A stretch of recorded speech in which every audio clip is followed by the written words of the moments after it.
नमस्कार मित्रांनो, राज्यासह प्रत्येक जिल्ह्यातील महिलांचे अर्ज मुख्यमंत्री माझी लाडकी बहीण योजनेसाठी प्राप्त होत आहेत। 31 ऑगस्टपर्यंत अर्ज हे स्वीकारले जाणार आहे आणि प्राप्त झालेल्या लाखो अर्जांची छाननी करण्याचे काम हे सुरू झालेले आहे। तर आपण ज्यावेळेस येथे केलेले अर्ज याच्यावर क्लिक करतो, येथे क्लिक केल्याच्यानंतर आपण जेवढे काही अर्ज केलेले असतील ते आपल्याला आपल्या या डॅशबोर्डला दाखवले जातील। तर आपल्याला ज्या अर्जाचे स्टेटस चेक करायचे आहे त्या अर्जावर आपल्याला क्लिक करायचे आहे।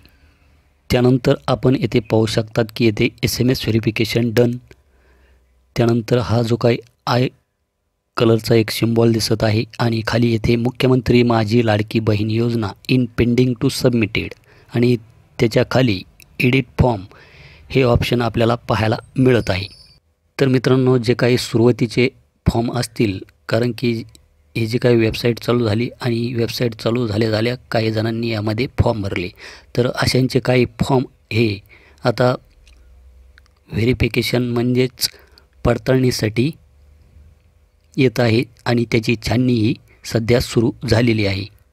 तर हा अर्ज आपल्याला येथे इन पेंडिंग टू सबमिटेड असा दाखवत आहे।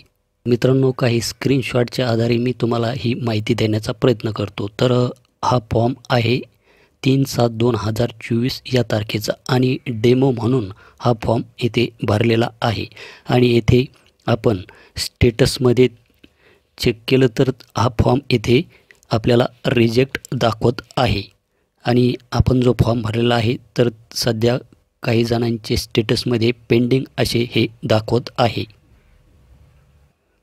तर हा डेमो म्हणून हा फॉर्म भरलेला होता। तर आपण येथे पाहू शकतात की इन पेंडिंग टू सबमिटेड या जागी आता येथे रेड कलरमध्ये मुख्यमंत्री माझी लाडकी बहीण योजना रिजेक्टेड असे दाखवत आहे आणि खाली त्याच्या धिस सर्वे रिजेक्टेड आणि त्याखाली आपल्याला व्ह्यू रिझन जर आपण याच्यावर क्लिक केलं तर आपल्याला येथे सर्वे रिजेक्शन रिझनमध्ये आपल्याला येथे दाखवत आहे की आधार क्रमांक चुकीचा नोंदविलेला आहे।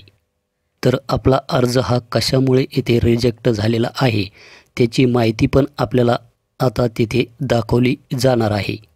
जर आपला फॉर्म हा व्यवस्थित असेल, आपण योग्य ती कागदपत्रे तेथे अपलोड केलेली असेल तर आपला फॉर्म हा तिथे ॲक्सेप्ट म्हणजेच ॲप्रूव्ड होणार आहे। जर ॲप्रूव्ड झाला तर आपल्याला काही करण्याची गरज नाही। तर आपण येथे पाहू शकतात की डेमो पर्पज म्हणून हा फॉर्म मी भरलेला होता, तर येथे क्रमांक चुकीचा टाकलेला असल्यामुळे हा फॉर्म येथे रिजेक्ट करण्यात आलेला आहे। ही एक माहिती आपणास द्यायची होती। तर भेटूया अशाच एका नवीन व्हिडिओ नवीन अपडेटमध्ये। धन्यवाद।